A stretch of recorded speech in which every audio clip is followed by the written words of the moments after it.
ধর্ষণের শিকার শিশুটির মৃত্যু, ঢাকা বিশ্ববিদ্যালয়ে কফিন মিছিলের ডাক ঢাকা বিশ্ববিদ্যালয় ধর্ষণ বিরোধী মঞ্চ।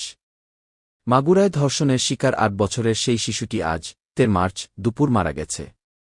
এ ঘটনার প্রতিবাদ জানিয়ে বিকাল ৫টায় ঢাকা বিশ্ববিদ্যালয় সংলগ্ন জাতীয় জাদুঘরের সামনে তার গায়েবানা জানাজা করবে ইনকিলাব মঞ্চ। মঞ্চের পক্ষ থেকে এ ডাক দেওয়া হয়েছে। এদিকে শিশুটির ধর্ষণ ও হত্যার প্রতিবাদ এবং ধর্ষকদের সর্বোচ্চ শাস্তির দাবিতে গায়েবানা জানাজা ও কফিন মিছিলের ডাক দিয়েছে ঢাকা বিশ্ববিদ্যালয় ধর্ষণ বিরোধী মঞ্চ। আজ সন্ধ্যা ৭:৩০টায় সন্ত্রাসবিরোধী রাজু ভাস্কর্যের সামনে এ মিছিল করা হবে। এর আগে আন্তর্বাহিনী জনসংযোগ পরিদপ্তর আইএসপিআর জানিয়েছে, মাগুরায় ধর্ষণের শিকার ৮ বছরের সেই শিশুটি আর বেঁচে নেই।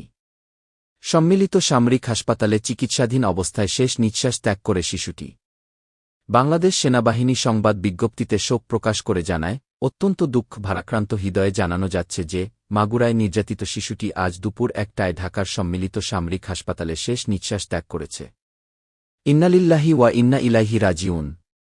সম্মিলিত সামরিক হাসপাতালের সিএমএইচ সর্বাধুনিক চিকিৎসা ব্যবস্থা প্রযোগ এবং বিশেষজ্ঞ চিকিৎসকদের সর্বোচ্চ প্রচেষ্টা সত্ত্বেও তাকে বাঁচানো সম্ভব হয়নি।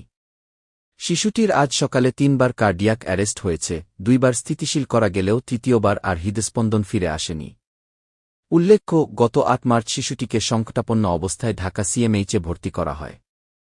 বিজ্ঞপ্তিতে বাংলাদেশ সেনাবাহিনী শিশুটির শোকসন্তপ্ত পরিবারের প্রতি গভীর সমবেদনা জানিয়ে যেকোনো প্রয়োজনে তাদের পাশে থাকার অঙ্গীকার ব্যক্ত করছে। বাংলাদেশ সেনাবাহিনী শিশুটির বিদেহী আত্মার মাগফিরাত কামনা করছে।